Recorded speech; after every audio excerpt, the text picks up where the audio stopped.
യുദ്ധമുഖത്തേക്ക് ആഞ്ഞു കുതിക്കാനൊരുങ്ങുന്ന രഥചക്രത്തിൻ്റെ അച്ചാണി ഊരിപ്പോയാലുള്ള അവസ്ഥ എന്താണ്? ആ നിലയിലാണ് ഇപ്പോൾ CPM എത്തിച്ചേർന്നിരിക്കുന്നത്. തെരഞ്ഞെടുപ്പ് പ്രഖ്യാപനം നടത്തുന്നതിന് വേണ്ടി തെരഞ്ഞെടുപ്പ് കമ്മീഷൻ വാർത്താസമ്മേളനം വിളിച്ചു. വാർത്താസമ്മേളനം കഴിഞ്ഞ ഉടനെ തന്നെ, അധികം വൈകാതെ, ഒറ്റ മണിക്കൂർ കൊണ്ട് തന്നെ CPM അവരുടെ സ്ഥാനാർത്ഥി പട്ടിക ഇതാ പിടിച്ചോ എന്ന പേരിൽ പ്രഖ്യാപിക്കുകയും ചെയ്തു. മുമ്പൊക്കെ CPM സ്ഥാനാർത്ഥി പട്ടിക പ്രഖ്യാപിച്ചാൽ അത് അച്ചട്ടായിരുന്നു. അതിലൊരു മാറ്റവും പിന്നീട് ഉണ്ടാകാറില്ല. കഴിഞ്ഞ തവണ കുഞ്ഞഹമ്മദ് കുട്ടി മാസ്റ്ററുടെ കാര്യത്തിൽ ഉണ്ടായതുപോലുള്ള ചെറിയ വ്യത്യാസം ഒഴിച്ചാൽ മുൻകാലങ്ങളിലൊന്നും CPM ഒരു സ്ഥാനാർത്ഥി പട്ടിക പുറത്തുവിട്ടാൽ അതിലൊരു മാറ്റവും ഉണ്ടാകാറില്ല, അതിനെ സംബന്ധിച്ച് ഒരു അപശബ്ദവും ഉണ്ടാകാറില്ല എന്നതാണ് ചരിത്രം. കാരണം അത് ബ്രാഞ്ച് തലം മുതൽ പോളിറ്റ് ബ്യൂറോ വരെയും, അല്ലെങ്കിൽ പോളിറ്റ് ബ്യൂറോ മുതൽ ബ്രാഞ്ച് തലം വരെയും ചർവിത ചർവണം നടത്തി, പലവട്ടം ചർച്ച ചെയ്ത്, പലവട്ടം റിപ്പോർട്ട് ചെയ്ത്, അതിനെ സംബന്ധിച്ച് ചർച്ചകൾ നടത്തിയൊക്കെയാണ് അവരുടെ സ്ഥാനാർത്ഥി നിർണയം നടത്തുന്നത് എന്നാണ് മുൻകാലങ്ങളിലൊക്കെ CPM പറഞ്ഞു വന്നിരുന്നത്. എന്നാൽ ഇത്തവണ വളരെ തിടുക്കപ്പെട്ട് പ്രഖ്യാപിച്ചത് കൊണ്ടാണോ എന്നറിയില്ല, ഇത്തരത്തിലുള്ള പ്രോസസ്സിലൂടെ കടന്നു പോകാത്തത് കൊണ്ടാണോ എന്നും അറിയില്ല. എന്തായാലും കേരളത്തിലെ പല ഭാഗങ്ങളിൽ നിന്നായി, പ്രത്യേകിച്ച് CPMൻ്റെ ഏറ്റവും ശക്തമായ കേന്ദ്രങ്ങളായ കണ്ണൂരും ആലപ്പുഴയും ഇടുക്കിയും ഉൾപ്പെടെയുള്ള ഭാഗങ്ങളിൽ വിമത ശബ്ദം പുറത്തു വരികയും MLAമാരും മുൻ MLAമാരുമായിട്ടുള്ള ആളുകൾ ഒക്കെ തന്നെ ഇപ്പോൾ CPMനെതിരെ വിമതന്മാരായി തെരഞ്ഞെടുപ്പിൽ മത്സരിക്കും എന്ന നിലയിലേക്ക് കാര്യങ്ങൾ എത്തിച്ചേർന്നിരിക്കുന്നു. ഏതാണ്ട് 5 MLAമാരോ മുൻ MLAമാരോ ആയിരുന്നവരാണ് ഇപ്പോൾ CPMൻ്റെ വിമതരായിട്ട് വന്നിട്ടുള്ളത്.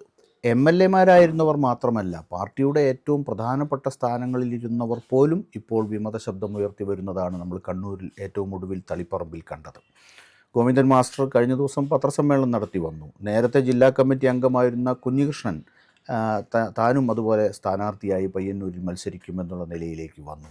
ഐഷാപ്പുറ്റി കൊട്ടാരക്കരയിൽ, അതുപോലെ തന്നെ മലമ്പുഴയിൽ സുരേഷ് VS അച്യുതാനന്ദൻ്റെ മനസാക്ഷി സൂക്ഷിപ്പുകാരനായ ഒരു കാലത്ത് അറിയപ്പെട്ടയാളാണ്. അങ്ങനെ തുടങ്ങിയ ഒട്ടേറെ ആളുകൾ CPM വിട്ട്, അല്ലെങ്കിൽ CPMനോട് അഭിപ്രായ വ്യത്യാസം പരസ്യമായി രേഖപ്പെടുത്തിക്കൊണ്ട് സ്വതന്ത്ര സ്ഥാനാർത്ഥികൾ എന്നുള്ള നിലയിൽ പലർക്കും ഒരുപക്ഷെ UDFൻ്റെ പിന്തുണ ലഭിച്ചേക്കാം, അത്തരത്തിൽ തിരഞ്ഞെടുപ്പിൽ മത്സരിക്കാൻ ഒരുങ്ങുകയാണ് എന്നതാണ് സ്ഥിതി. എല്ലാവരും പറയുന്നത് പാർട്ടി പോകുന്ന പോക്ക് ശരിയല്ല എന്നാണ്. പാർട്ടിയിൽ പലരെയും വെട്ടിനിരത്തുന്നതിനു വേണ്ടി, പലരെയും ഒതുക്കുന്നതിനു വേണ്ടി, പലരുടെയും താല്പര്യങ്ങൾ സംരക്ഷിക്കുന്നതിനു വേണ്ടി, സ്വജനപക്ഷപാതം നടത്തുന്നതിനു വേണ്ടിയൊക്കെ പാർട്ടിയുടെ തീരുമാനങ്ങളെ അവർ അട്ടിമറിക്കുന്നു എന്ന ആക്ഷേപമുയർത്തിക്കൊണ്ടാണ് പലരും ഇത്തരത്തിൽ രംഗത്ത് വന്നിട്ടുള്ളത്. CPMനെ സംബന്ധിച്ചിടത്തോളം ആദ്യം സ്ഥാനാർത്ഥി പട്ടിക പുറത്തുവിട്ടു എന്ന ഒരു അഡ്വാൻറ്റേജ് തെരഞ്ഞെടുപ്പിൽ അനുഭവിക്കാൻ കഴിയാത്ത നിലയിലേക്കാണ് ആ പ്രഖ്യാപനം വന്ന് മണിക്കൂറുകൾക്കകം വലിയ പ്രതിസന്ധിയിലേക്ക് CPM ഇപ്പോൾ ചെന്നിരിക്കുന്നത്.